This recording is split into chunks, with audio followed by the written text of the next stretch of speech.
Okay. Hello, everybody. It's not our last session. We have another session following, but it's the last session that is streamed. And we have a brilliant panel here, which I'm not facilitating. I'm just making a very short introduction, then Mark Blyth will take over. What I would like to say, first, I'm really grateful that we are here at this very nice place, Heinrich-Böll-Stiftung. And as a conference organizer, the best thing you can do if you just have to focus on the content, yeah? And you don't have to make sure whether catering is working, whether streaming is working, and all this stuff. This is done so nicely by Heinrich-Böll-Stiftung. So that's the best way you could ever do a conference. So thank you so much for being.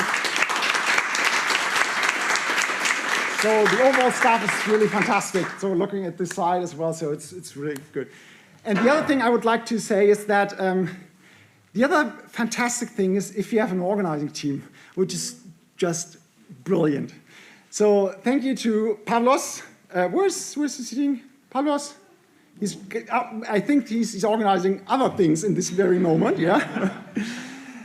Ulash, of course, yes. Nicolas and Teresa. So that's the other great thing. Thank you so much. Okay, but I'm handing over. The floor is yours. Are we on? We're on? What's this? Hello, can you hear me? Yes, good, all right, good. It's also picking up for the YouTube live stream, so hello, YouTube. All right, let's try and explain what we're trying to do here, which is something a little different. When the conference has been organized, this slot was originally for Isabella and I to talk about her book on China, which is a brilliant book and definitely worth discussing, but it is not exactly on topic for the central bank conference. So we then decided let's pivot and turn that into a conversation about the topic du jour, which of course is inflation. And then we thought, well, it's just the two of us banging on about inflation, really isn't that interesting, so perhaps we should ask some other people. So we thought we would ask Nicolo and we'd ask Lee. And this allows me to then do what I should do, which is all 50-year-old white guys should shut the fuck up and actually listen to young people for a change. And that's what we're going to do, because you heard plenty from me the other day, so all I'm going to do is ask questions and facilitate. The idea here is we're going to do probably 2-3 rounds just to get it going on some questions, and then you all join in. And that's it, and we have a conversation until we collectively go, we're done. So that's it. Think of it more of a chat show than an academic event. So with that in mind. Okay, so I'd like to start off with, where did all this inflation come from? So Nick, for a bit of background, had a bit of background in his own background, used to be a central banker. Ooh. And therefore, I thought it'd be appropriate to ask him something about that. Then we're going to go to Lee. Lee is the only political theorist I know who is also a first-class political economist. So I thought I'd ask her something that may be pertaining to her skill set. And then finally to Isabella. Isabella, as you of course know, has the distinction of being the one person in this room who has been beaten up on Twitter more than anyone else for daring to suggest that something other than interest rates may be a cure-all, if not a cure-all, a cure-sum for inflation. So maybe we can get a little bit into that. So, oh yes, let's quote unquote. Yes, you're not a real economist. That's right, of course. Yes, right. Well, you know, that's fine. All right. So Nick, remember central bank porcupine charts? The ones where the inflation forecast would go like this and it would never happen and it kept going down to trend. So you worked in the Bank of England, you've been in the ECB. The problem we were facing forever was deflation. And it seemed that sort of cognitively these institutions were coming round to kind of accepting that reality. And then, whoa, inflation's back. So do you then expect that to basically result in a return to orthodoxy, or do you think that the new thinking that we were involved in prior to this inflationary period is going to have a lasting impact? How do you see it playing out? So thanks. Can you hear me? Okay. Thanks, Mark. Thanks also for everyone for being here. I don't know if my answer is actually going to sound like a central banker answer. Like, I'm also an academic right now, so I'm going to combine the two. So I think that when we observe what is happening now, I think like what is really interesting in the current inflation debate is actually to look at the drivers, no? And like what is actually making us turn from this deflationary period, from this very low inflation period that we went through, to a very high inflationary period, this very high inflationary regime.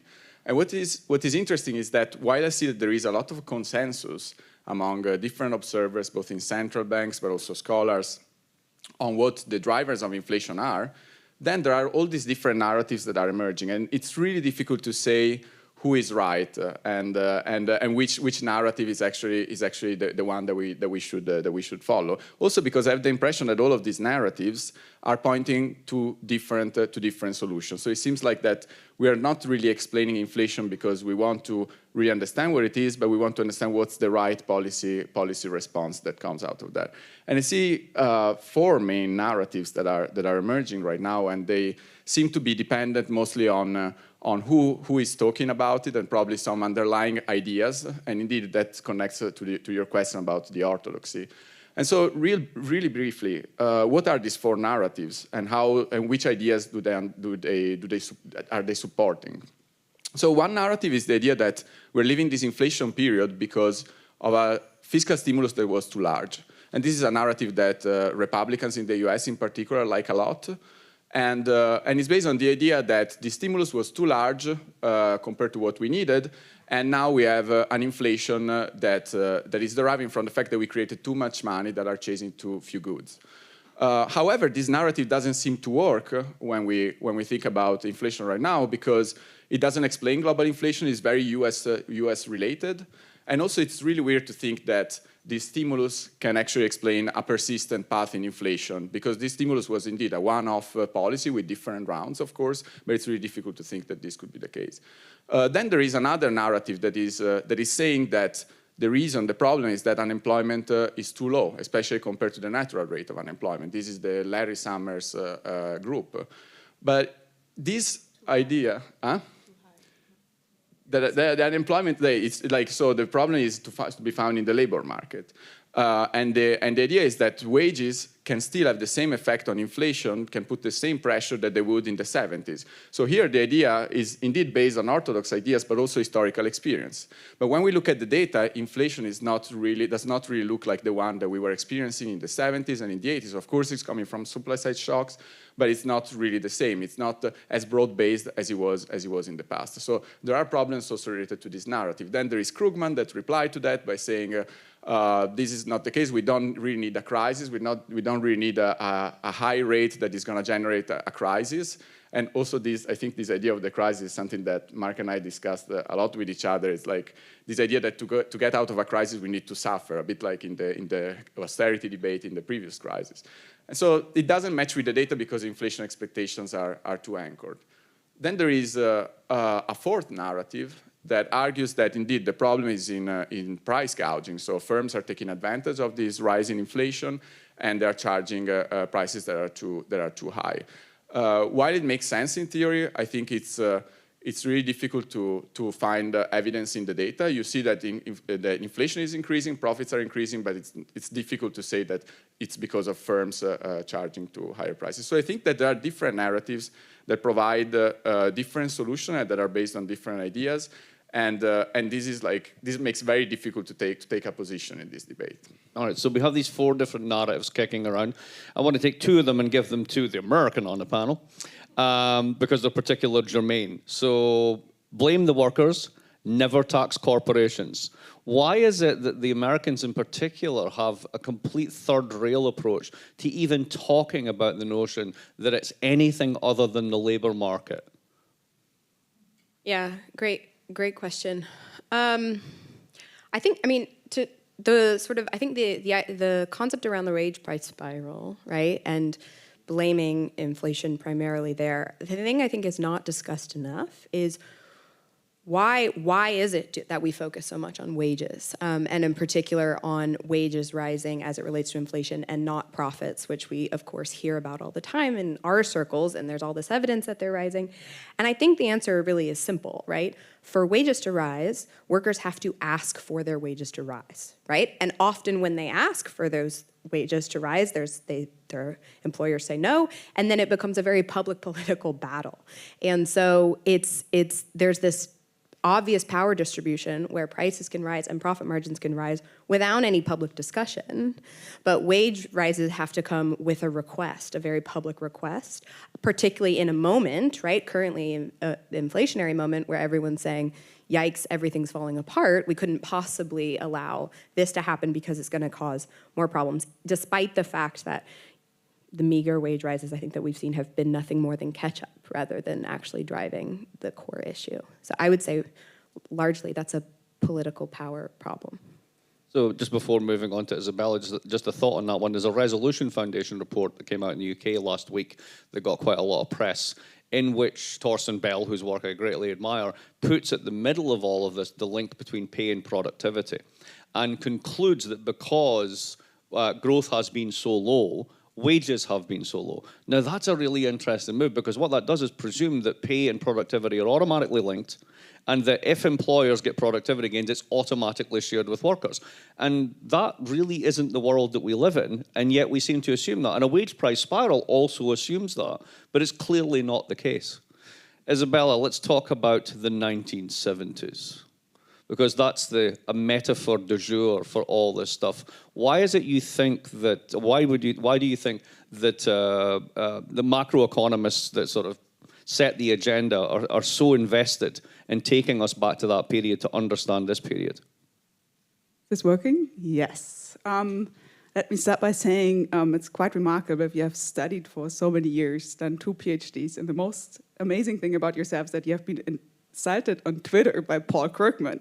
Well, I'm also an unreal economist of some sort, so let me try to speak to inflation from the perspective of someone who is working on inflation and price stability from a historical perspective. In many ways, How China Escaped Shock Therapy is a book about price controls and when they worked and when they did not work, and is a book about the challenges of inflation in moments of transition, in moments in which the basic structures of an economy are changing, and that creates issues with the real economy.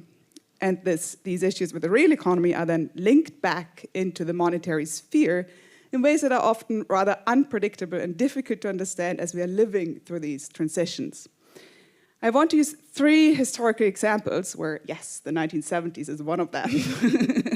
But the first one I want to refer to is the one that I did invoke in my Guardian piece. This was not invented by me, however, but by the Council of Economic Advisors advising the Biden administration, that there's a parallel between the post-shutdown inflation and the inflation that happened in the transition from a war economy to a post-war economy.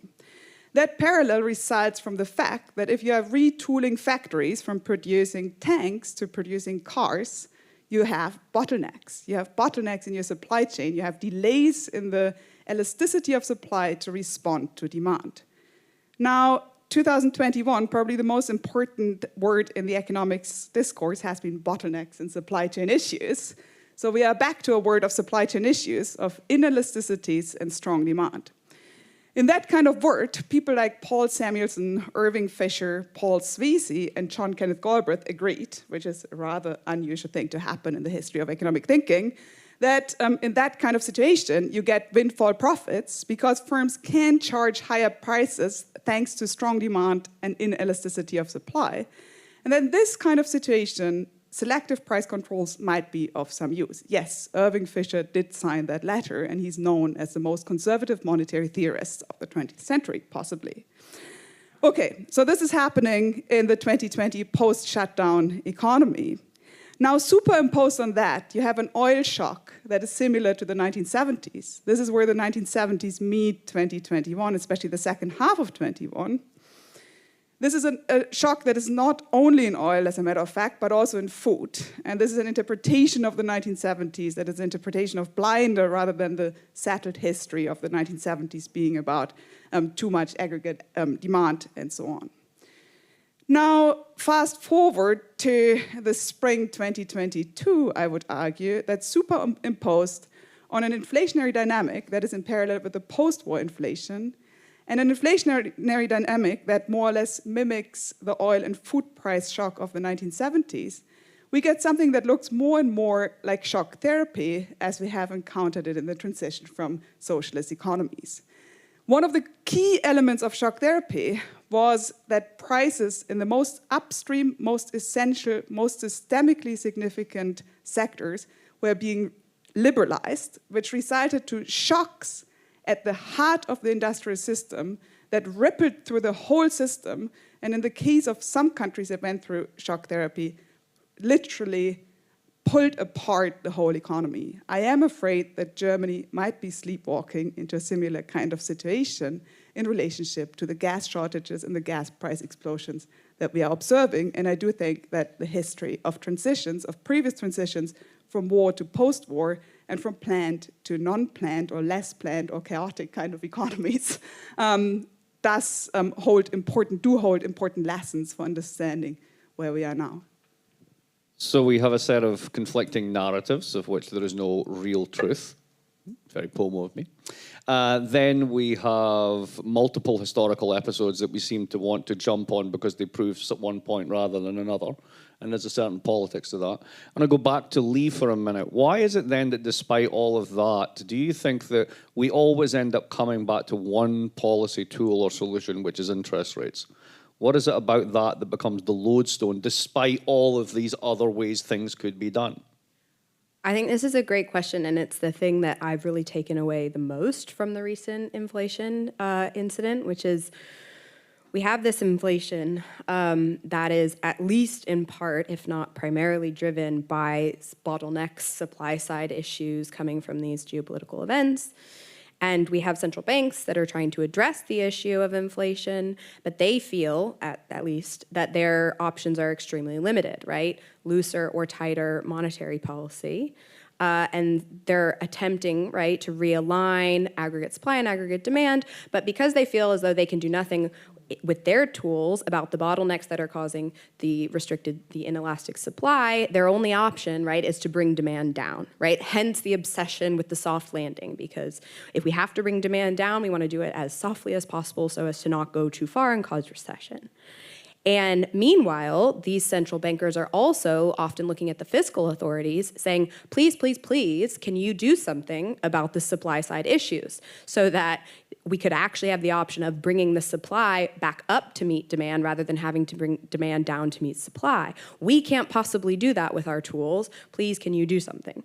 But then, of course, you have the legislators looking at the central banks and going, us do something about inflation? Are you kidding? Like, this is the whole setup, right? You have central bank independence, you take care of inflation, and we get to worry about other things. So we end up with this situation where nobody has both the responsibility and the capacity to act to address the issue in the most obvious and efficient manner. And so we end up with this perverse situation that I think, for me, is quite revealing of an underlying issue, which is that the governance regime that we've got with the relationship between the legislature and the central bank is actually curtailing state capacity, right? Because the state has the ability to address these things in a very direct way with things like price controls, as Isabella has mentioned, also credit guidance and credit controls. And yet, because we have delegated monetary policy making powers to this independent central bank and simultaneously want to maintain this veneer of democratic accountability and legitimacy,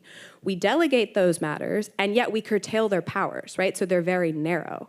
So the idea is, yes, you can do monetary policy, but you only have a few powers. But then the legislature feels that's not my zone of interest. So even though in theory I could use price controls to address the issue, I don't address inflation. That's not my thing. And so we end up having this curtailing of state capacity, and it's biting us, I think, at the moment. And I think we need to revisit it. Building on that, Isabella, let's go back to China. If Lee is correct, is it the case that we see lower inflation in China because they have just much greater state capacity and also a different, if you will, cognitive framework for dealing with it given those instruments? Yeah, this actually goes back to a point that I'm arguing in the book, in the sense that one of the key lessons from the experience of the 1980s is that there are sectors that are essential and there are sectors that are non-essential, and these have to be regulated in different ways.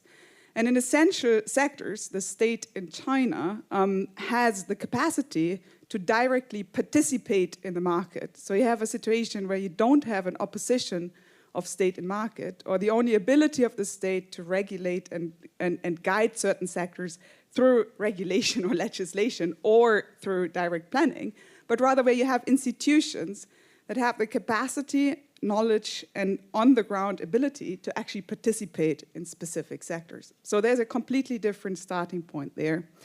But I think that the question of why China is experiencing very low, almost too low inflation, and yes, not 2000s Chinese-style explosive growth, but still relatively stable growth. And basically, all of the rest of the world is in a situation that can be characterized, I think, by unprecedented levels of inflation and being at the brink of a recession. That this is, in fact, the most important macroeconomic question that we will be facing in the next years, since this is elevator up and elevator down in terms of macroeconomic dynamics. Why is that so? I think that the first key point here is the different trajectories of the pandemic, where China has been on a completely different timeline in terms of the ways in which the pandemic has played out. This has resulted in a situation where China in 2021 has basically tried to safeguard its economy, tried to put down all the sources of economic instability with often very harsh measures, such as in the case of the real estate sector, which means that all the places where things could easily go wrong, all the bubbles that were already built up, were tried to be deflated in as controlled a way as possible. This also meant that China, unlike the rest of the rich economies in the world, did not engage in large-scale fiscal spending in 2020 and 2021. So as such, I would say that China has been on a deeply counter-cyclical kind of trajectory, counter-cyclically not to itself, but counter-cyclical to the world, which means that they could use the stimulus that has been issued elsewhere to basically help them get through the first years of the pandemic. And they are now in a position where they're actually lowering interest rates and creating fiscal stimulus, thus being in a situation that is macroeconomically, I think, pointing to a much, much brighter outlook than what we are seeing elsewhere. Thank you. Nick, I believe you're a European. So let's think about Europe. I don't want to use the inherently dodgy concept of fiscal space because that relies on even more dodgy concepts of output gaps. But let's talk about different countries. If you're Italian and there's global inflation, that solvency equation starts to look pretty nasty. That's a real problem. It's a problem for all of Europe. If you're Germany, part of the attraction for the euro has been the fact that you've had an undervalued exchange rate with low interest rates so you can power ahead as an export powerhouse. Now that you've had a supply shock to critical energy and you've got an undervalued exchange rate, you're paying ever more and you're adding to inflation, which is destroying your cost competitiveness and is threatening that basic model. And if you're British, to include them in Europe for argument's sake at least, if you're British, the analogy of the 70s is probably 1976. In the sense that you've been running a huge current account deficit forever on the promise that for some reason sterling's more valuable than it obviously is. And they may be finally calling time on that, and that's very much back to kind of like a currency crisis model given inflation through the import channel. So my question to you is, if you were sort of surveying how inflation is impacting different European countries, how, if you, and you had to sort of give anyone sort of policy advice, where would you be the most worried? Who do you think is going to have it easier? How do you think it's going to play out over, let's say, the next 2 to 5 years? Where would you be most worried about, least worried about? Okay, that's a hard question. I think what I would do is indeed not try to predict the future pattern, because connected to the questions that you asked before and my answer, I think it's really hard sometimes to really predict what is going to be. But if I think about indeed also connected to all this discussion we had on state capacity and what really states can do when the main tool, at least according to economic theory, one of the main tools is monetary policy, and we know that monetary policy is not controlled by governments, even more in Europe, where we have a single central bank that affects all these different economies, and we know that sometimes, most of the times, one policy doesn't fit all. So what are the tools that are in the hands of European governments? I see two tools mainly. I'm simplifying, but those could be two tools that would be interesting. One is fiscal policy, of course, and the other one is regulation that takes the form of what we said, like price control. So in terms of fiscal policy, you could, depending on the status of your economy, you can decide to indeed engage in austerity, in a more contractionary fiscal policy, because you think inflation is too high and the central bank is not doing enough. So that could be a standard response to that. Or you could do actually the opposite. You think that higher interest rates are damaging too much your economy, and so you want to protect certain sectors of the economy, and with fiscal policy you can target those sectors and try to mitigate the side effects of higher rates. And it's interesting because this policy seems to be what Spain is thinking about. There was this news yesterday of the Spanish Prime Minister that said we are going to put a windfall tax on banks, on energy companies, because we know that they're going to gain from higher rates. Banks immediately said that's not true because we don't know yet what is going to be this, how big this interest rate will be, this interest rate.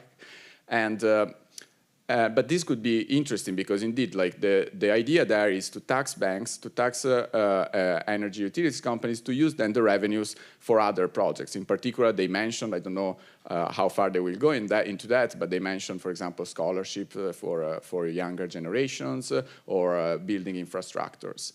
So that's fiscal policy is one option, and it could have, of course, distributional effects because we know already that inflation is distributional as well. And the other option could be price control, indeed something that comes up again.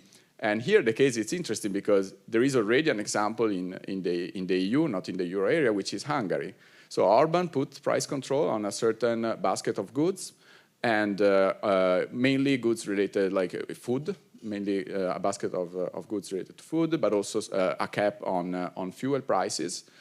And so there are these options, and they are doable. I'm not saying that these are the solutions. I'm not saying that price control could be, for example, the solution here.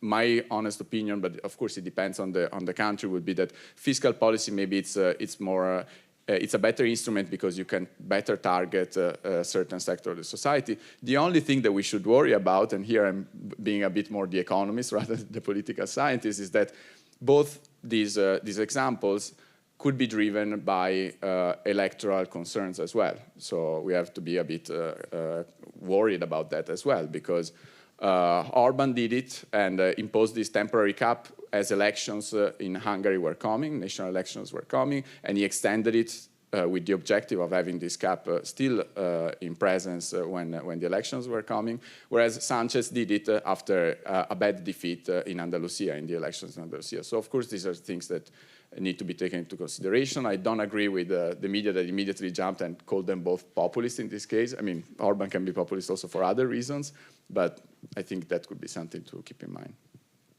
And magically, we reached 45 minutes. Let's open it up to everybody else. Questions? I believe the first one is Mr. Greeley, followed by the gentleman at the back. Someone give that man who's standing up a microphone.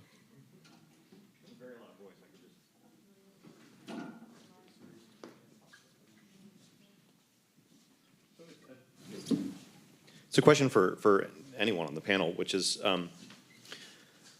when we talk about the response to COVID, everything that you mentioned that was done as if we'd all agreed that an emergency button had been pushed. The Fed was incredibly creative, looked at all the credit aggregates, went out to rescue all of them. Direct checks to people, like that's insane. These are not things we normally do, and there was a recognition that these were not normal times. Why can we not push the emergency button now again and be that creative again?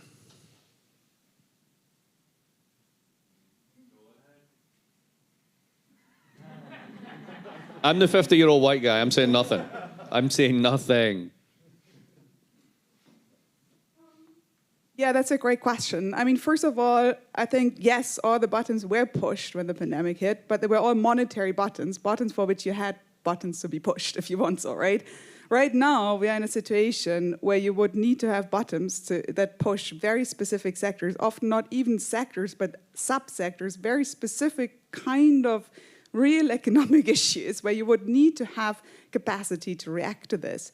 The supply chain task force that was constituted by President Biden did try to go in that direction, but I think it didn't go far enough. It would have had to have much, much more power. It would have had to have much, much more resources, and would have had to be able to really take action rather than just call for conversations type of thing. So I think this is one key point. I think another point is that we are kind of living in denial in some sense to just how severe the crisis is that we are living through. We are in a situation of overlapping emergencies, I would argue. We have the pandemic, we have climate change, extreme weather events that hit specific sectors in very specific ways where you have to be able to react to these specific sectors because interest rates up or down by 0.5% is not going to bring your crop back after it has dried out, right? And so on. We have the war. We have a situation where I think we are trying to fight an economic meltdown that is structured by emergencies that are highly sectoral and highly specific in their real content with tools that are aggregate macro tools. And this goes back to a question that we didn't get to discuss, which is what are the ideas that underpin the ways in which we have been discussing inflation. And I think one of the key ideas that, in fact, I would argue unites many monetarists and Keynesians is that inflation at the end of the day is a macroeconomic kind of phenomenon. And all of our institutions have been set up to respond to inflation as a macroeconomic kind of phenomenon. Now you're basically trying to be a cyclist, drive a car or something, right? Or maybe someone who cannot bike, try to get to a train station quickly with a bike type of situation. Yeah, I'll just jump in with two thoughts. One, just to extend that point. Some of us talked about this in the breakout sessions yesterday, but right, I mean, there's this background assumption to the overarching approach that there's efficient credit allocation in the economy. And that's what allows us to focus on just, do we need more money or less money, right? Because otherwise you have to consider the possibility that there's too much here and too little here, and we need to focus on getting money and credit and support to specific sectors. So there's definitely like an ideological thing going on there, but to your other point about, why can't we just push these buttons all the time? I mean, I think Isabella's point about which buttons and do the proper buttons exist is a huge point because it's all about infrastructure. I mean, we talked about this a bit in Katarina's talk, right, at the very beginning, right? It's all about the infrastructure. Currently, the monetary infrastructure runs through the private financial system. So the moment the US government says, oh, why don't we send money to everyone? It's like, oh, how do we do that? And that's crazy. And so we would have to build the levers, build the buttons in order to sort of do things more broadly with any consistency and success. I mean, hence the fact that all of these, the municipal bond facility, the Main Street facilities have just withered away insofar as they are even successful at all in the first place. And so that's one thing. And then I think the political point on the back of that is if you start to build that infrastructure, this idea of monetary policy being an apolitical technical matter just completely is blown up. Right? You can't have an infrastructure to make political decisions like who to send money directly to in their bank account and suppose that Jay Powell should be the one deciding that exclusively and still call your system a democracy. So I think that's the problem.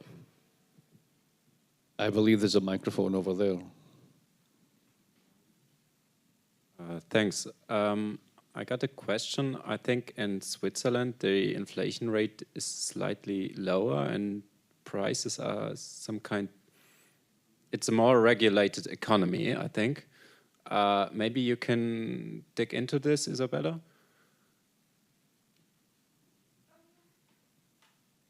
Yes, for those who speak German, there's this wonderful institution called the Preisüberwacher in Switzerland, which is something that I would want to research, but have not really researched yet. Anyways, it translates in English into the price surveyor or controller, I would say. So basically there is an institution that is legitimized by the argument that there are situations in which the market fails to perform its controlling function, which is through competition to ensure that prices don't explode. If the market fails to control prices, then you need a political entity that can step in and make sure that in a situation of a lack of control through the market, these companies that can benefit from this are not enabled to abuse their power due to the lack of the control of competition. I think this argument makes some sense.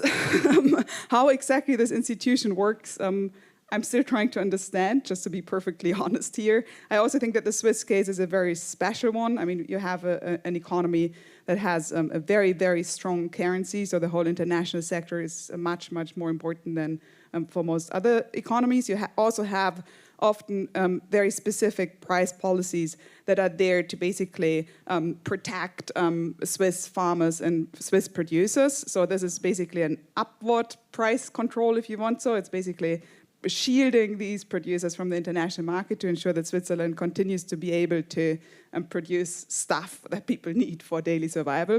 So in that sense, I think it's a very interesting case. I don't think it's the case that can necessarily deliver the lessons for a country like Germany. Let me add one sentence on price control, since I didn't have a chance really to speak to that.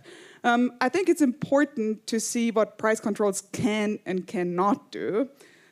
In the words of John Kenneth Galbraith, price controls can buy time. So what they can do is that if you are in a situation where supply is not forthcoming because, for example, the port in Long Beach is blocked and ships can just not enter the port, which means there's a physical barrier for supply to reach consumers. Or you have imposed the most wide-ranging economic sanctions in recent history, which means that a lot of stuff cannot be supplied because there's a political barrier, that is, you may not supply that stuff.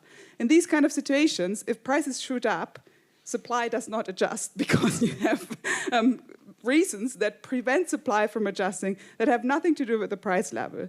In these kind of situations, it can be useful to put limits on how much the price can explode. This doesn't even mean a total price control at the pre-crisis level, but you might not want the price to go up 3, 4, 5, 6, 7 times. You might want it to just go up by 30% or so that you can mobilize some of the stuff that might still be lying around in your warehouses, and that this meets the market, but you don't need to basically price everybody out of the market. Now, if you control the price and you don't do anything about the port to become unblocked or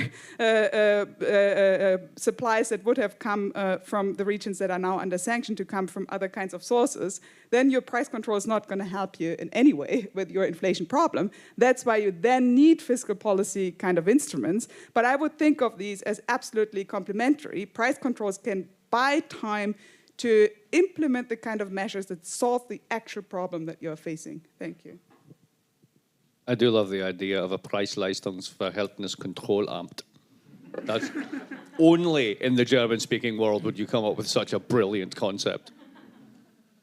Next. Yeah, I will add to that. There is a novel by Ahmet Hamdi Tanpınar from 1961. It's called the Time Regulation Institute.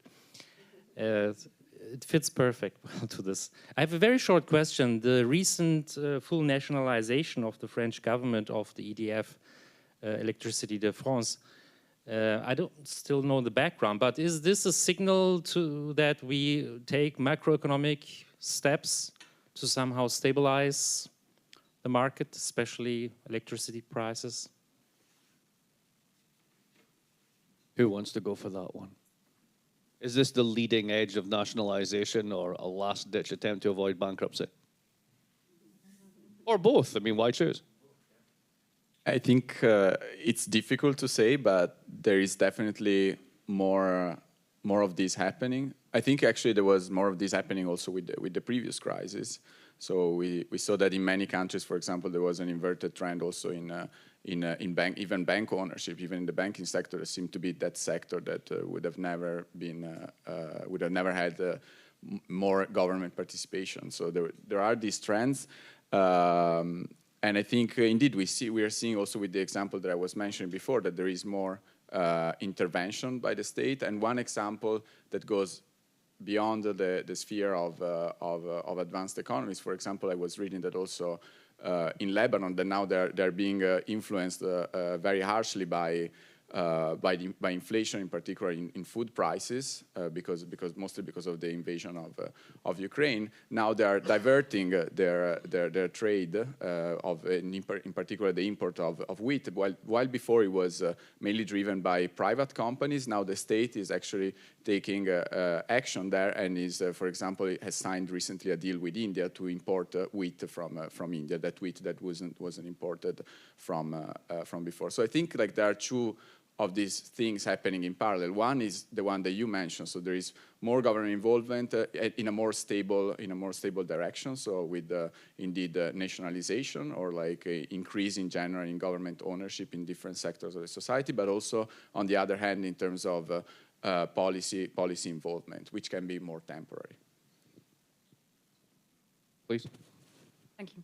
Thank you for this great panel, first of all. I also have a question to Isabella. I very much appreciate your point saying that the current inflation is, very sector-specific, maybe even sub-sector specific, and is therefore kind of not only a macroeconomic phenomenon, but of course, on the other hand, it is an inherent distribution conflict because there are always winners and losers, and you also stress this in your work. And kind of my question is, was this or did this also play a role in the arguments that you faced when you proposed the gas price gap together with Sebastian Dulin, this inherent distribution conflict? Yeah. Thank you. Yeah, that's a great question. Thank you. I mean, one of the things that we are seeing here is that price increases in specific goods have immediate distributional consequences. When the price of basic stuff goes up, that constitutes a very large share of the expenditures of poor households. This hits poor households much, much harder than it hits rich households, which is also a point why I found it rather cynical to say if inflation is transitory, it doesn't matter. If your credit card is already maxed out before you were facing inflation, let alone before interest rates on your credit card were increased, and now your bill for housing, food, and gas goes up by 30%, then you are basically in a situation where you have to make choices between housing, food, and gas, right? So this is a situation that even if transitory is extremely harmful to poor households and has immediate consequences for the basic lived experience of these groups of populations. Now, to the gas price cap proposal that Sebastian and I presented, notably before the war in Ukraine, because already then we estimated that the impact of the increase in natural gas prices alone would cause a 2.5% increase in inflation in Germany, which means that the increase that was then already in the pipeline in terms of the increase in wholesale prices in gas prices alone was sufficient to not meet the ECB target, okay? So the idea of this gas price cap was to basically secure the price of the basic consumption for households, so that a basic amount of kilowatt hours that households need based on estimates that we conducted would be price stabilized. The price for gas consumption beyond that would be the market price, so that you have basically a price step there. Now, interestingly, some economists who criticized us very sharply for that proposal at the time have come up with an analogous proposal, which is, however, regressive. So you can design these kind of price interventions in progressive or regressive ways. If you design it the way in which we did, households that are consuming more gas would have a higher average gas price because you would have a larger share that would be at the high market price. Now, the proposal is on the table right now is that basically you get a stabilized price for 80% of your consumption in the previous year, which means that if you are living in a villa and have a pool and maybe 10 big TVs and a Tesla, then you get a much, much, much larger subsidy at the end of the day from the state for your electricity consumption. So choose your poison. It really never ceases to amaze. Just when you think you're not going to see something like that There it goes again. Next question. Yeah, thank you very much for this very interesting debate. I have this question for all of you. Because from what I understand, it seems that we are trying to let's say unpack the sources of inflation, and my impression is that the more we are able to identify somehow the micro sources of inflation and therefore like sectorial sources of inflation, the better it is in terms of avoiding a macro response, which would be inherently much more dangerous for the economy. However, I was thinking, does it make any difference in the end to understand, these micro sources if through the mechanism of expectations, then you cannot really control how this spreads to other sectors? Because in the end, what the central bank can do is just to make sure that this doesn't become anchored. So I'm kind of confused, because if we address specific sectors, this doesn't mean that then this is not affecting others. Yeah, can you maybe elaborate a bit more on this? Thanks. Yeah, it's a really great question, and I'll be interested to hear what Isabella has to say about it, given her work on the sort of micro causes. But it strikes me that a couple of things. So one is there's a real dominant belief in economics, obviously, that expectations are a huge part of this story. And yes, of course, expectations matter. But I think given what we've seen already in the current experience, it's nothing like the rational sort of timeless models that are often used in the sense of like inflation expectations adapt immediately. So I think one of this proposal from Isabella to focus on sort of the micro causes, right, is one way to actually address the issue of what's happening in the economy, in the real economy, before you get sort of runaway panics that lead to sort of expectations changes and massive anchorings in other places, et cetera. I also think just the idea that central banks are in the business of managing expectations amongst the populace is like kind of crazy for lots of reasons. And actually not true. Right, exactly. One of which is Mark's favorite story, right? Which is that nobody pays attention to central banks like on a regular basis, like, which is of course we all know, right? Like when you go home and your family asks you, what do you do research on? And you say central banks, at least my family go, what? Yeah, so like it's just not, I don't think, a credible theory of managing the economy that Jay Powell and Lagarde and Andrew Bailey are actually influencing what we all think day to day about prices and wages and things. So I think there's like one story which is just like, one thing to say about the current story, which is just it doesn't make very much sense, or insofar as that is their job, they're not very good at it.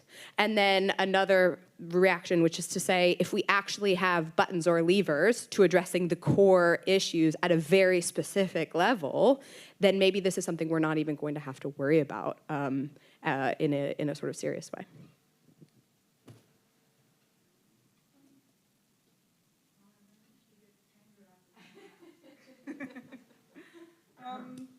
Yeah, I mean, the metaphor, is this working? Yeah, the metaphor that I used in that infamous Guardian piece was to say, if you have a fire in your kitchen, you don't want to put your whole house under water, right? So you want to put the fire out where it's starting to burn. If you let that fire burn and it starts spreading across your house, then you could end up in a situation where it becomes very difficult to use targeted measures, right? That's why I did write that piece at the time when I did, because I felt it was like high time to step into the kind of specific, very important prices that were clearly spiraling out of control.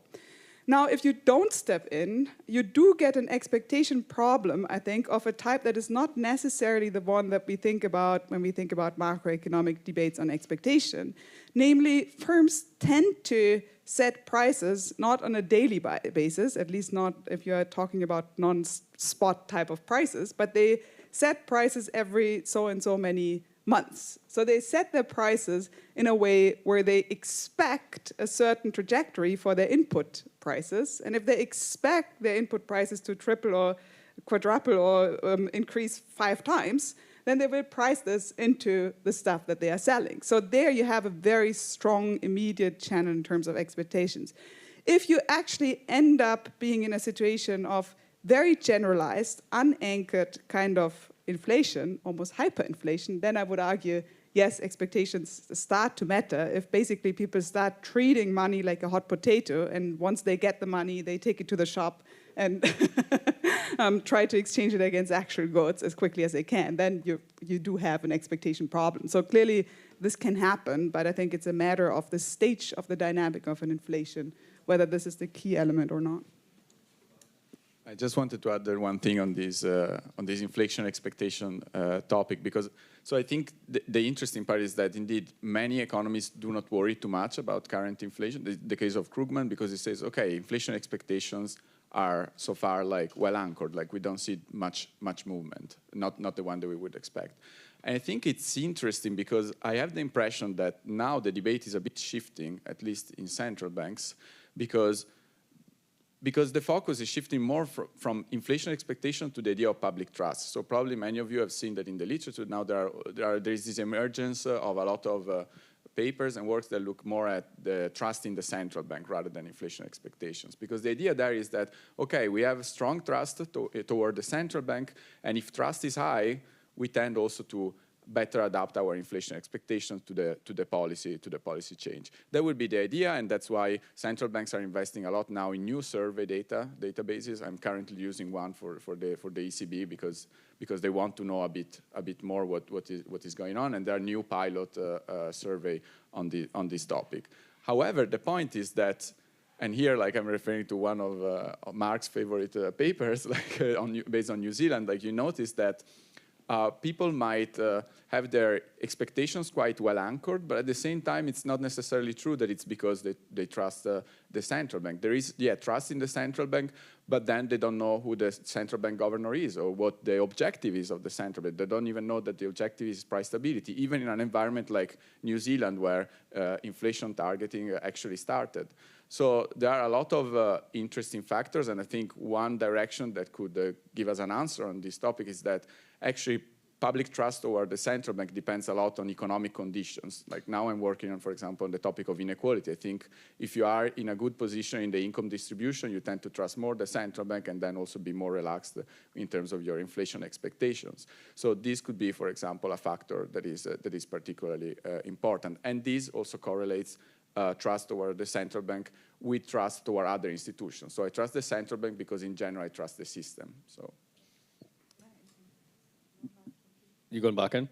Yes, sorry, I wanted to make one more point on the expectations. I think that from the perspective of consumers, inflation expectations are much more driven by the perceived increase in essential prices, what they think will happen to food prices, gas prices, and housing, and some other key prices that are weighing very heavily in consumers' baskets rather than by the central bank interest rate. Another quick point, since Krugman has been invoked several times, I think it's always important to make sure which vintage of Krugman you are referring to. Since Krugman of April 2020 was in favor of selective price controls, Krugman of December 2021 thought they were truly stupid. He also thought that corporate profits had nothing to do with inflation. Krugman of 2022 July thinks that corporate profits are a pretty important factor in inflation. So I think we want to make sure which Krugman we are referring to. Thank you. And just to jump in really quick on that last point too that Isabella made about what's actually driving consumer expectations, and it being things like food and energy. To reference some of her current research, which I just heard about figuring out, what's really driving inflation. And I think it's a beautiful thing to focus on things like food and energy when we have central banks focusing on core inflation, which explicitly doesn't take into account food and energy, which are the prices that matter most to most households, particularly poor households. So you just think, I'm sorry, you're in charge of maintaining price stability to supposedly benefit my life, but you don't care about the things that are influencing my life in a dominant way. And I said I wasn't going to talk, but I have to jump in on this one, just quickly. Bank of France surveys, exactly the same thing. They changed the survey, apparently. because they were doing something similar to what the Fed did, which is we don't put housing in, but we put in owner's equivalent rent, which no one can understand. And then we put a massive discount on it so it doesn't really show up in the index. And of course, this is populist dynamite, because if you're actually walking, talking to someone who really hurts because house prices and rents are constantly going up, you say, yeah, but we don't count that as inflation. It's like, well, why not? Well, because we do owner's equivalent rent and then discount it. It really sounds like you're cooking the books. It really does. And that's I think that's the ways in which sort of expectations matter, but in a very different way from what we normally model. I agree, and just one last thing is that to Isabella's point about the difference in prices is, of course, then there's the representative basket, right? That's supposed to give us the picture of what inflation is across the country. But if you actually think about who is it representing, right? You know, there's like a sick person's basket looks very different to an older person's basket, looks very different to a new parent's basket, looks different in Alaska than it does in West Virginia, et cetera, and so on. I mean, it's as if it's, you know, to try and figure out what to do about specific regional experiences of climate, right? We're looking at the temperature of the US overall, like, and what is that actually telling us about people's experiences? Yeah, I have. So it's quite a question you've asked. Obviously, a pet issue of mine, so I have to latch on to that. So I think it's important here to realize that it's not only the case that these baskets are different, but it's also the case that in the baskets of people who are rich, there are things that are actually going down in price if the prices of essentials are going up. Let me give you an example that comes from a conversation with my mom as a housewife who has been operating on a very tight budget for a long time. As she was pointing out to me, when she goes to the shop and she ends up feeling that she cannot buy more than eggs, bread, and milk, and she leaves the shop, and all of these things have increased in price by 30%, and her neighbor, who has more money, ends up also buying a bottle of champagne and 500 grams of strawberries, and the price of strawberries has gone down by 35%, and the price of champagne has gone down by 40%, then that person's average increase in expenditure is much, much lower than the increase in expenditure of that housewife who is on a tight budget. So this is an effect that is huge and that is not being talked about at all. And that is why I'm saying, like, which prices go up have immediate redistributive consequences. That's why if we construct CPI measures for different income groups, we get very different kinds of levels.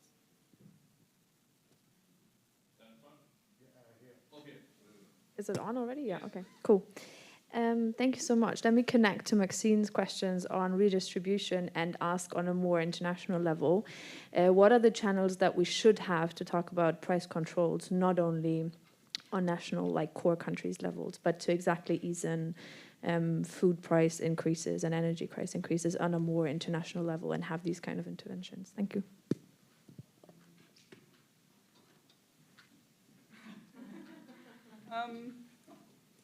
Yes, this goes back to the nationalization question that came up earlier, where rich countries have the possibility to nationalize electricity providers and basically transfer the costs of the inputs into electricity into these nationalized units and subsidize them through fiscal tools and thereby basically absorb the very high increase in oil and gas prices. Poor countries typically don't have the ability to do that because they still have to buy gas and oil on the world market, and for them interest rates are going up by even more than they are for rich countries, as we all know very well, which means that for them the situation is actually even more dramatic, which is a reason why I think that the current initiatives that we have seen at the G7 to stabilize the price of gas and oil on an international level, basically through some sort of a buyer's cartel, not in the sense of buying, and I mean, not a cartel that actually organizes the buying, but a cartel where rich countries agree that they will not buy oil and gas above a certain price, that is, to be sure, a price that is still far above the pre-crisis level, right? So all of your green implications and so on, you already have, because the price is already off the charts, but you don't let it explode further, which I think would have very important positive implications for the global south, since these players, I mean, we know that they are consuming most of CO2 in the world and so on. This also means that they are the biggest buyers of this stuff. It also means that if these big, powerful economies get together and agree to not pay a higher price than that, then this would bring the international price down and would have important benefits for Global South countries. I think something similar is urgently needed for food, where the situation has been even more severe. And of course, we know that Global South countries tend to produce cash crops that are for export, which are the kind of goods that are super volatile in their price on the global market. So yes, all the proposals that Caldo and Keynes already made after the war for stabilization of exactly these prices are still super timely, but also B, that they tend to not produce enough of the staple kind of food items that they need to feed their people, which means that they are even more vulnerable to these exploding international food prices. So that's why I think the question of global food and fuel price stabilization for the sake of the Global South should be very, very high up on the agenda. I'll just jump in really briefly, just to connect this point to an earlier point, right, about and emphasize the importance of time here, right, and the justifications for certain policies. So there's a classic economic approach to policymaking that is driven by essentially the concept that the long run will come, right? The equilibrium will come, and we can sort of survive the volatility in the meantime. And so, if it's a sort of basic Kaldor-Hicks view of the world, right? We something occurs, but it's fine because in the end, we have more resources and we can redistribute to make sure everyone is whole and better off in the end. But what Isabella has just emphasized here in the international sphere, and we were talking about earlier with inflation costs, is there, first of all, we all know that just doesn't happen, right? The redistribution doesn't end up happening in the end to make people whole and make them better off. So not everyone is better off. But even more than that, there are just things that happen that you cannot compensate for, right? So what about all the people that, because of not having immediate policy resolutions and action taken in light of COVID, what about people that died? What about people who lost their homes? That's not something that the state can fix, even if it wants to. And so this idea of it all comes out in the wash, kind of, and it's best for everyone if we just kind of hold on and have the optimal policy taken, justified over sort of give and take of positive and negatives over the long run, I think we need to start really fast moving away from and think about what do we need to do right now. No, a simple way of thinking about it perhaps is we usually assume that shocks are independent and normally distributed, and they're not. So just start there. They're basically not. They're extremely kurtotic and they're all related to each other and compound each other, in which case you cannot mean revert to an equilibrium because there is no equilibrium to mean revert to. That's why Caldo wrote Economics Without Equilibrium, right? Just in defense of one of my favorite economists here. Anyone else? We're approaching the end of time. Not really, because yeah.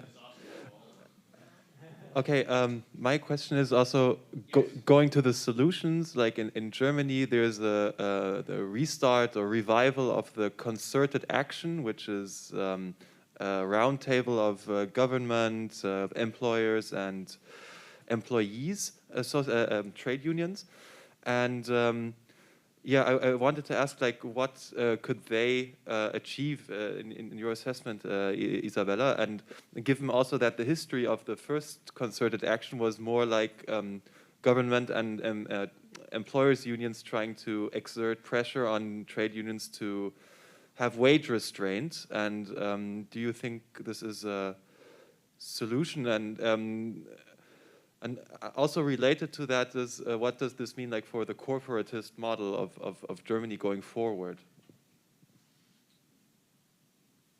Yeah, that's a great question. I have spent quite a bit of time talking to unions in Germany, and I cannot speak for them, but I can share, I think, that there's a very clear sentiment that the kind of price increases that we see are completely out of reach in any kind of wage negotiation. So even if there will be very strong wage increases, they will not compensate for the price increases that we have seen, which means that a real distribution has already happened, right? Which is, I think, part of the reason why the IG Metall, the most powerful, I would say, union in Germany that represent metal and heavy industries and machinery and so on, endorsed the proposal that we put forward in February early on. And in fact, the DGP, the German, how do you say in English? Oh my God, the German umbrella organization of unions, Federation of Unions, also endorsed our proposal because I think they're aware that one has to do something about these very important prices, because if they go off the charts, they cannot catch them through wage negotiations. What should be done? I think that first of all, we have to think of this not in terms of, oh, if we do A, then we should not be doing B. If we do something about prices, then we should not do transfer measures. If we do something about prices, we still have to do transfer measures for those who have already been hit very hard. Okay, just to get that out of the way. I'm not against transfer measures. At the same time, I do not think that transfer measures will be enough to contain this inflation, because transfer measures enable people to pay higher prices. They don't bring prices down. The most important price by far in the German context is the gas price. This was already the case before the war in Ukraine, and it's even more the case now. So what I've been working on with colleagues at the German Institute for Economic Research and at the Institute for Macroeconomic Research are proposals that so far haven't been integrated into a package, but that would be the package that I would emphasize, which is first a stabilization of the wholesale gas price on the EU level, ideally in collaboration with other G7 countries.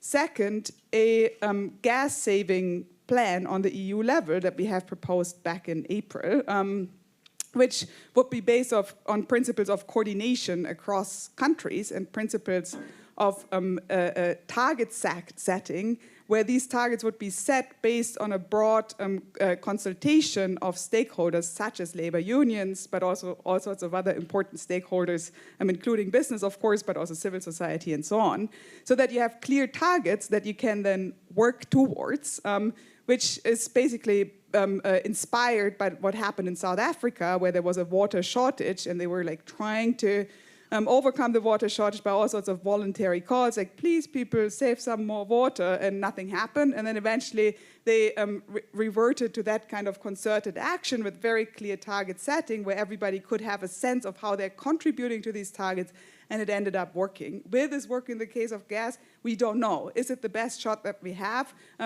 I do think so, because if we don't do that kind of thing, what we get is a chaotic kind of rationing that will happen if there are shortages.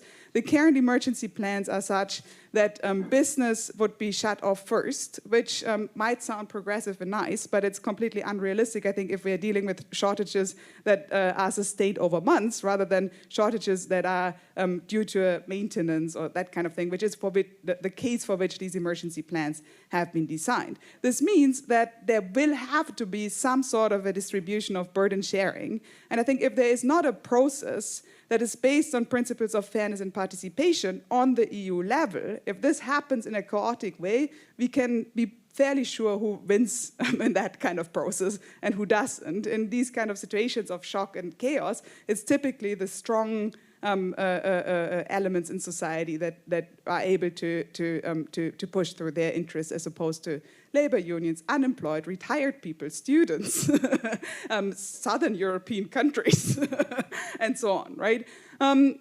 As regards, so if you had such a coordinated saving program, a stabilized wholesale gas price, and then you had the kind of price insurance for the basic consumption of households at a level that takes off some of the pressure that people have already experienced with inflation, and basically also ensures that the lowered wholesale prices are passed on to consumers, at the very least for the basic needs of people, while still maintaining the incentives to save, because you have these high marginal prices, I think you would be still trying to weather for a very big storm, and it's still going to be tough, but I think you would be better prepared than with many of the other proposals that at the end of the day rely on exploding prices and will probably result in ad hoc unfair rationing, which I think will have huge social and political implications, because if people fear that they are sitting in the cold, they get very angry. I think it's entirely clear that this is what will happen if there's no process to contain this. I believe we have 2 more in 4 minutes. Go right ahead. Okay, so thank you so much to all of you for this amazing conversation. It's been really great to hear. And I just want to say that I come from a country that has price controls from at least a decade, and the annual inflation rate is 70%. So prices don't feel really controlled, I would argue. And so I totally buy the argument that price controls allow you to buy time, but then you have to put in place at the same time some structural policies. But I feel that sometimes we are stuck a bit in the price control conversation and we don't really discuss then what are those structural policies that we have to put in place, which are as equally important, at least, if not more, than price control themselves. So I wanted to ask you, what do you think these structural policies are in this context? And also, perhaps insinuating a bit my own opinion, is that traditional demand macro policies are not the way to go. We really need structural, industrial policy, supply-side intervention, and even nationalization and direct state production, investment, increases in productivity in the sectors whose prices are going up. But I just wanted to ask you, what do you think, and then, maybe push that forward. Yeah, thank you. Sorry, I feel this is a question for me. Yes, so, this is one of the points that was frequently invoked in this rather absurd price control storm. It so happens that in my book, I have a whole chapter on the Chinese hyperinflation, where I'm contrasting the Chinese hyperinflation of the 1930s and 40s with the experience of price stabilization in the Second World War. And I'm arguing very explicitly that basically for the same reasons that price controls worked in the United States, they did not work in China. And these reasons are that, to quote again John Kenneth Galbraith, it's relatively easy to fix prices that are already fixed. If you are dealing with prices that are set by large industrial conglomerates, where you basically have a price administrator that is sitting somewhere setting prices, then it's relatively easy to come up with a political consultation process where this specific price setting is not only in the interest of the corporation, but where there are some other interests represented in this conscious price setting process. This also means that prices that are not fixed are very difficult to fix. And in fact, that also happened in the United States, where it was much more difficult to set the prices in agriculture, where you had many, many dispersed small producers, than to set the prices of stuff like steel. Now, in the Chinese case, in the 30s and 40s, you had the same people like Leon Henderson, who was the Tsar of prices in the United States, come to China, advise the nationalists, advise them on the same principles that they had used in the United States. They had worked pretty well there, and they failed dramatically. Why did they fail? Because the basic market integration in China had broken. This is a more extreme case of bottlenecks, if you want so, where basically all the channels of commerce between the urban and the rural economy were no longer working. So if you now issued a currency for which you could basically not buy the stuff that you wanted to buy, what most people wanted to buy, then basically this currency was worthless. Whether someone was issuing a command that, that prices should be whatever they should be or not, the currency at the end of the day could not buy the stuff that people wanted to buy. So what the communists did, which was absolutely crucial in winning the Civil War, and in fact, they stabilized prices at a pace that was entirely unexpected by the CIA and the communists themselves, was to establish state commercial agencies that basically in the first step recreated market links and ensured that farmers that were producing stuff in the countryside had channels of commerce to actually supply their stuff in the urban economy, and that the stuff that was being produced in the urban economy could actually be supplied in the countryside. And through these kind of methods, ultimately managed to ensure that the currencies that the communists were issuing were able to buy stuff because they made sure that this stuff could be bought, and thus the prices in their areas were more stable than in the prices than in the areas controlled by the nationalists, which meant that in that sense, ironically, the nationalists relied on more kind of command and order price controls, and the communists relied on market-based stabilization. And I think this is to illustrate that that prices at the end of the day are not the kind of homogeneous variable that economists like to make them appear, where you have supply and demand curves and it's like just moving in that magical fashion, but rather that the ways in which prices move is extremely contextual, extremely historical, and requires an extraordinary amount of understanding of the specific institutional, technical, and structural situation that you are facing, which is the reason, by the way, why in this op-ed I did not include any specific examples for sectors, because I believe that to work out policies for specific sectors, you have to talk to experts who really understand the structures of these sectors. And for the stuff that I've done on the gas market, I have been collaborating with colleagues who have been working on the gas market for many, many, many years, right? This goes back to the question of corporatism. I actually think that the institutions in the German case of corporatism could be used as institutions that have specifically that kind of sectoral technological knowledge, because the union representative that sits on the board of BMW knows pretty well how the automobile industry works. So we have that kind of expertise in a sense, but it hasn't been tapped into for the question of price stabilization. Leah, the last word. Yeah, thank you. Just very quickly, I mean, one quick thought, and like one way of emphasizing this point that Isabella just made is just we forget, right, that people set prices, right? We talk about markets determining prices, but it's through the interaction of existing prices. So people are determining those things. So particularly in certain industries, going to talk to those people to figure out why they're setting prices in the way that they are, or negotiating with them, if you're the state, about setting them differently, seems like a very obvious way to go.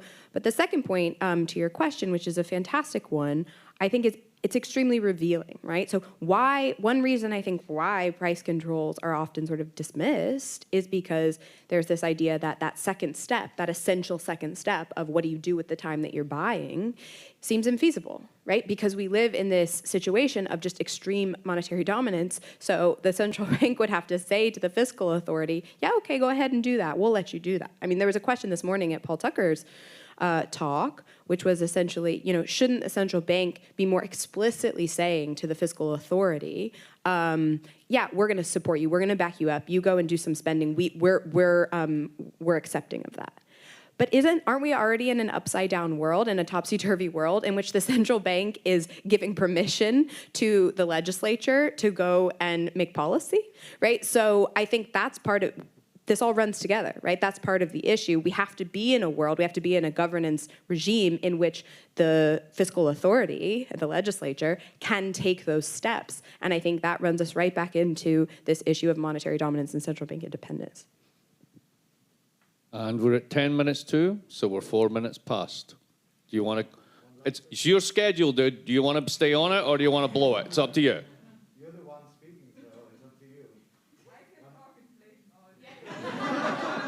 But then it devalues the currency. We'll have one more at the back. Thank you.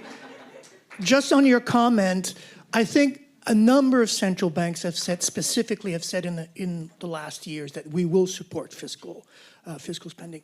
So there might be independent in theory, but not in practice. I've got two quick questions. Actually, one. I was at a dinner last night, thank you, it was great. And one of the colleagues there said something that I have been thinking about for a long time, and I've written on conflict inflation. And what he has said made a lot of sense, that for him, and I agree, all inflation is conflict-driven. Even at the international level, oil-producing companies are imposing a claim on the international GDP, output or something. So there's no such thing as demand-driven inflation, and there's no such thing as, cost-driven we should all see it as conflict inflation.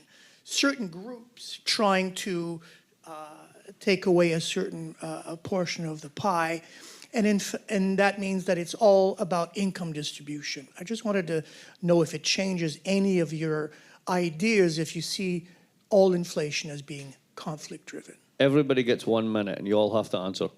Go. Okay. Yeah, I mean, the quick answer is yes. I think it's very clear that all inflation is conflict-driven. The demand and supply side, insofar as that is a useful sort of descriptor, comes from who has the power at that moment, right? So and who is able to sort of get their way in that instance in terms of benefits from the price level. And so, yeah, I mean, ultimately it's all distributional, right? People are trying to, everyone in the economy is trying to earn income and gain wealth and figure out how to supply for their family and you know, their lives. And the question is, who is winning? Who has the power to do that? It's all conflict driven. And then the central bank is supposed to mediate that conflict, so to speak. And the way in which it's done has been done in the recent past is just, in my opinion, quite obviously on one side more than the other. So I think that's a fine way to understand it, but I'm not sure it changes the picture very much.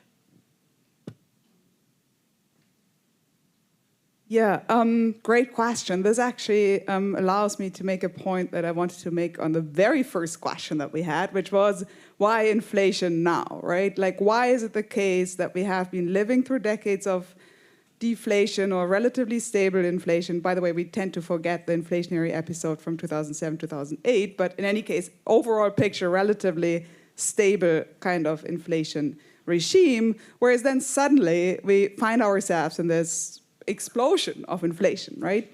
And one of the elements that one can use to explain this dynamic is, I think, corporate behavior and the development of profits.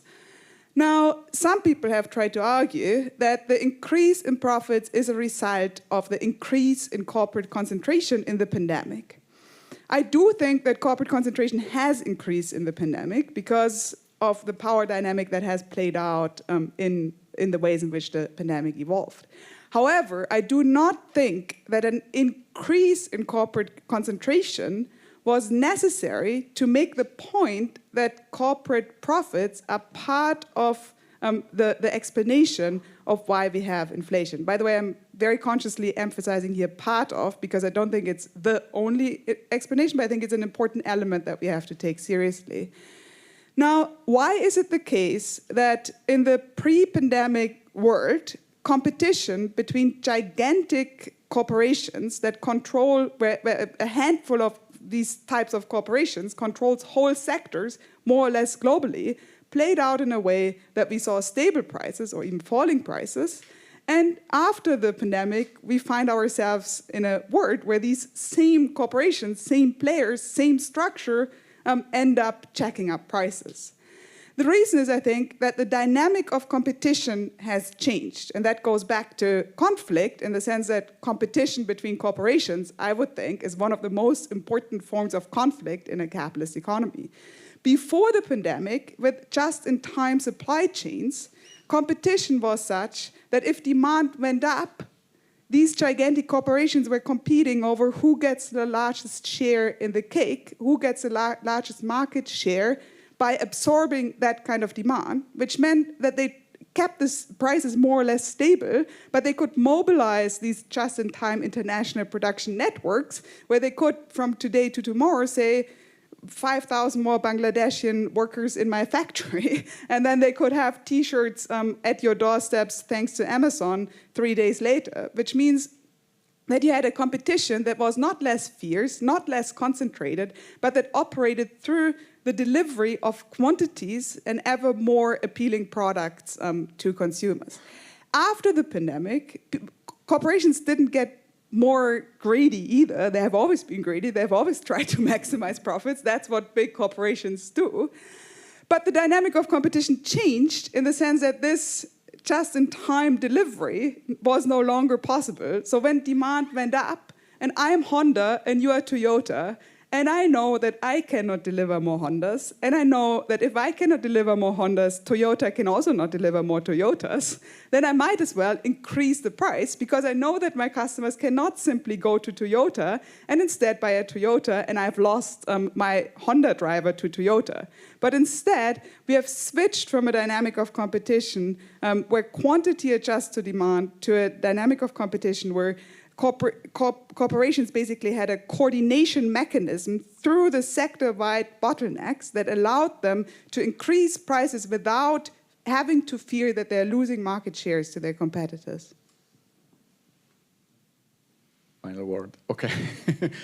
Yes, I agree. I think inflation is the product of a conflict, and I think this is something that we can see also in standard economic theory. I think it's a very, like the Phillips curve is a very elegant way to hide this or to describe in the end like this conflict between companies, capital, and workers, in particular as trade unions. And I think that's why also it doesn't work today as it was working in the past, because today trade unions are weaker, workers are in a weaker position than they were in the past compared to companies. And this is why, for example, we don't see the same reactions that we would expect between wages and inflation. And I think this leads us to a very important question. I guess it's an open question, that is, who is actually going to lose from inflation? Who are going to be the losers of inflation? What could be the political and social consequences of the creation of this new pool of people, of individuals that will lose from that? And I mean, also here, like we could believe the standard theory that inflation is indeed distributional and it advantages some, it has positive consequences on debtors and bad for creditors. But then debtors tend to be low-income individuals that struggle because they see their purchasing power being eroded.